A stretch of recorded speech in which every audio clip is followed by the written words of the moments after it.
I hope everybody enjoyed their 4th of July weekend. I know we did.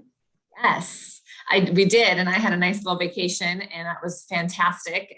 So I'm back, and it feels like we've only not done it 1 week, and it feels like it's been forever since we've been live, which is so strange. That's what happens when you get in a habit and a routine, right? In a routine, yeah. When we're consistent, the 1 week that we're not consistent, it like throws everything off, and I feel like we've been gone a long time. Yes, me too. So happy to be back. Happy to be back. So today, Cari, you and I, we really noticed, and I'm sure many of real estate agents have noticed that this is a transitional market. And when there's any change or transition in our lives, some of us, we don't know what to do. We can become panicked, or we start, with our mindset being like a scarcity mindset. Our verbiage can change, our language can change. We just instead of coming from a place of abundance, we come from a place of fear because we're not really sure what to do. So today we thought it would be very empowering to talk about the main things that you can do as an agent in a transitional market, because there's still market share to be taken, and there are still ways that you can be extremely successful in this market. And so Cari is going to break down some of those things for us today. Yeah, I think it's a great conversation, Haley. So thanks for bringing that up. I think that the next few weeks we'll kind of give some tips and tricks, and hopefully it'll just keep you focused and motivated and looking in that place of abundance instead of scarcity. That is just a natural thing that our mind does to us, is bring us into that fear-based kind of scarcity mindset to keep us safe, to hunker down and to figure out what it is we're going to do. But in any time of certainty, it seems that if we don't control our mind and we aren't purposeful about it, that's where it's going to take us.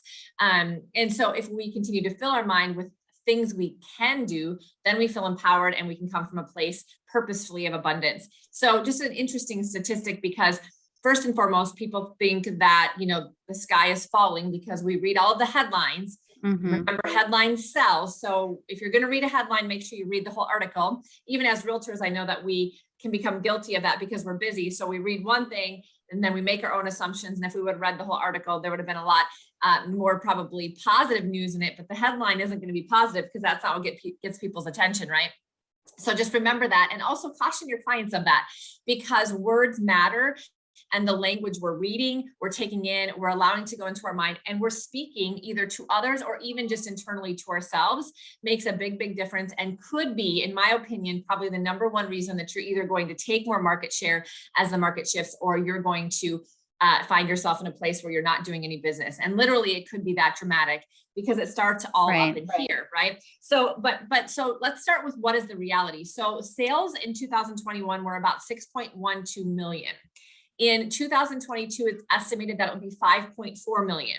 So let's just be real here for a minute. 5.4 million sales are still going to happen in 2022. You don't need 5 million of those. You don't need 1 million of those. In fact, most of you don't need 100 of those in order to be able to make a great living. So there are still sales being had, and there will continue to be, but you need to be purposeful about what those are. So if we're talking about watching your language because words matter, here are the things that I'm commonly hearing people say, Haley, things like high interest rates are just killing this market. None of my clients can afford to move. First-time home buyers are a waste of time. They'll never be able to afford it. Sellers are just greedy. They're not pricing appropriately. I don't want to list homes and just have them sit there and not sell. These are the kinds of things that I hear people saying. When we say those things, guess what? We attract first-time home buyers that are unwilling or unable to buy at this time. We attract sellers that are greedy and are not going to listen to us. And we are also feeding the minds of the people around us, our social media following, our friends, our family, our sphere of influence. And that's our database is the lifeblood of our business. So if we believe that and we're saying it, guess what? We are putting it out there to the people who could take advantage of this market and actually provide us with business. So there's two negative things happening there. So let's change the verbiage a little bit. Instead of saying those things, I think everybody should wake up and say, the market may be getting a little bit tighter, but there are always people that need and want to make a move. And my job is to go out there and find those people. Right. So where would those people be? Who would those people be? And we need to be strategic thinkers, and we need to get out there and look for those things. Also, slowing market, that's great news, right? How many of your buyers were unable to buy the last 12, 16, 18 months, and you were frustrated and talking negatively about the fact that you wrote 20 offers and they couldn't buy a house. Today, with interest rates dropping just a little bit and with home prices dropping, those buyers don't have as much competition they probably could buy today if you'd actually pick up the phone, call them, and tell them about the opportunity that exists in front of them. And the last thing is, investor clients are going to come out of the woodwork. They already are. If you haven't worked with investor clients yet, you need to start putting that out there and asking people, who do you know that wants to invest in real estate? Have you ever thought about investing in real estate? Do you have investment properties? Will you be looking for more of them in this upcoming market? And if you're a real estate agent and you haven't thought about investing in real estate, you should. Once you do it and you go through that process, you now become a resource to every single person in your database, every past client, every friend, every family member. And remember, people don't have to make a lot of money, have a lot of money, or be in real estate to become a real estate investor. In fact, all they have to have is some equity in their home. And guess what? Right now, even with prices adjusting, everybody has equity in their home. So you need to start looking at opportunities, educating yourself, filling your mind with where the opportunities are. And remember, what you focus on expands. So if you're speaking it out, it will come to you and you will find these opportunities, not only for yourself, but for your clients. But if you don't believe there's opportunity, I can promise you, there's not going to be any for you. Right? I mean, that's the reality in anything. Right. I love when you get into your genius zone because you just become like, just so magnifying.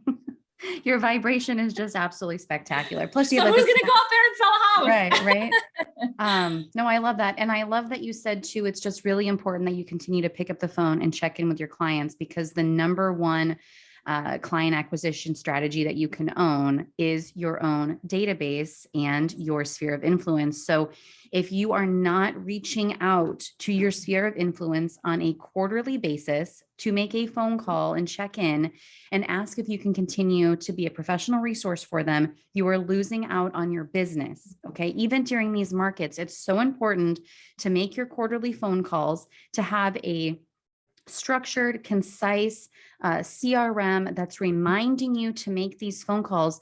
Because like I said, client acquisition strategy, owning that strategy is so incredibly powerful.